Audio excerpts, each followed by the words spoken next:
Hello everyone, it's Adam here.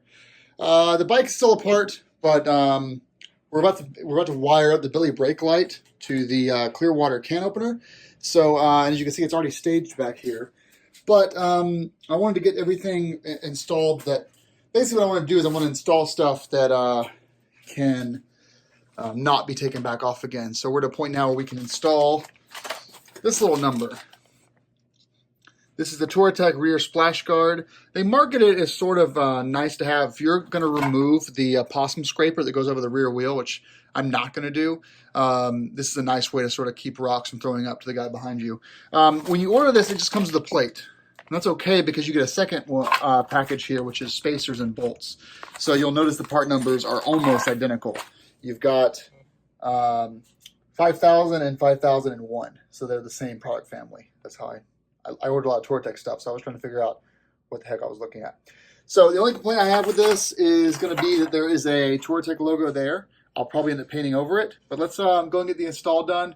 What you need to do, of course, is you need to remove your license plate and the actual bracket itself. So when you look behind here, you've got the 4 screws holding your license plate in, and you've got 2 more up top that are holding in this plastic piece to the plastic on the rear subframe there.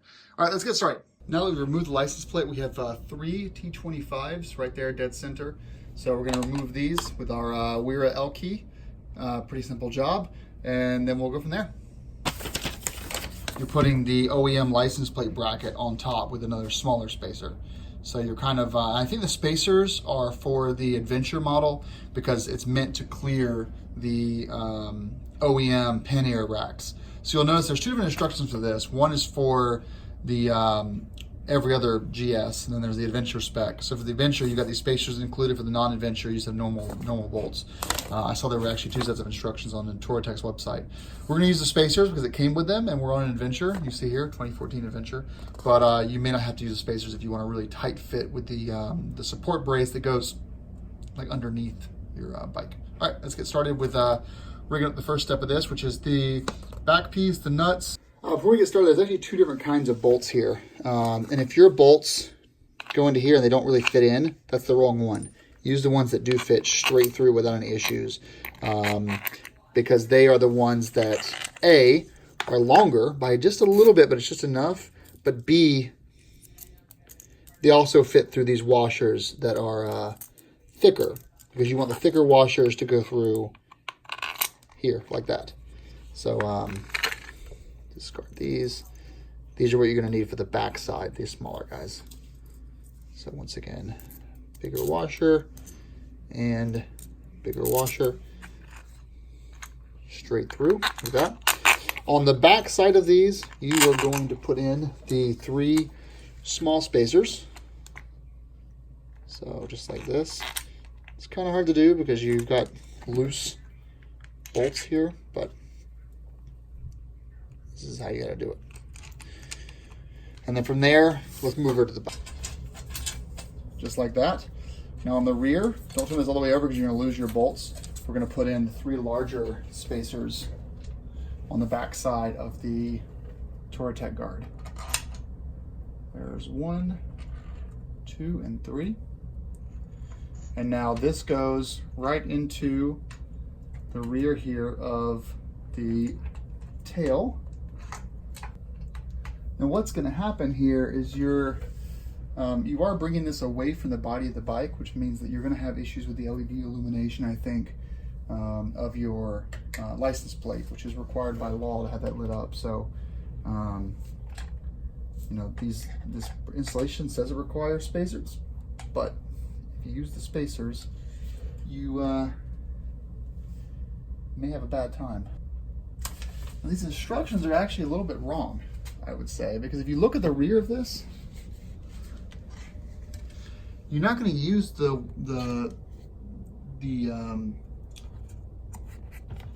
nuts on the rear because they have these kind of self-locking nuts on the rear here. So let's finish this installation up and see what happens next. And it went into the OEM holes there, so I don't think we really need to worry too much about it going forward. Okay, so now that we have that in, we're going to remount our license plate back up here. That is not going to work. So we've got the Billy brake light here, which is the clear water accessory. And see how I can't line up with the holes? So I've got this guy in the back here.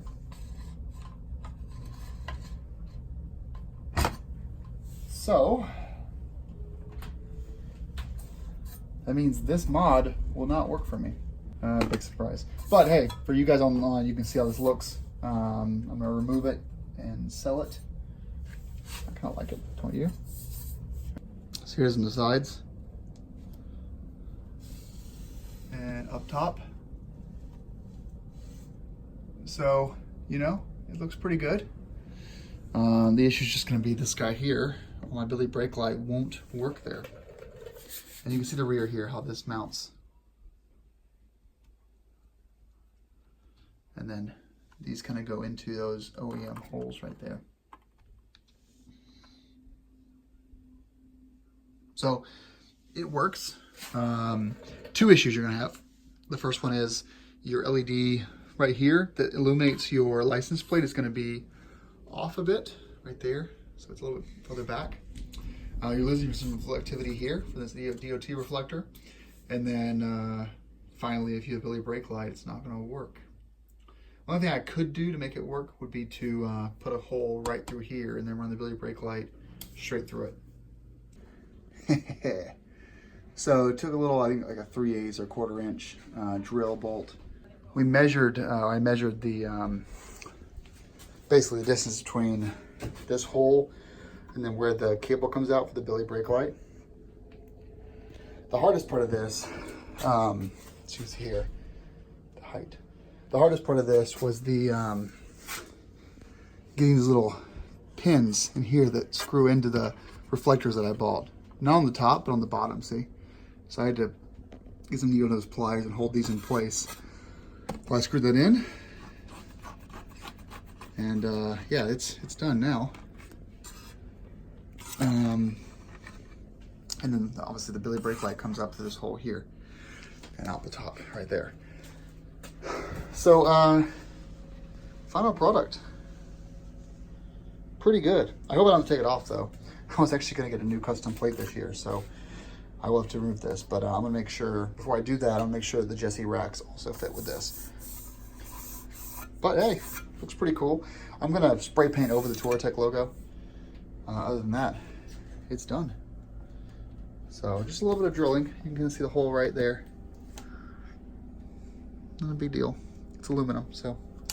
All right guys, thanks for watching. Hope you enjoyed the video. Ride safe.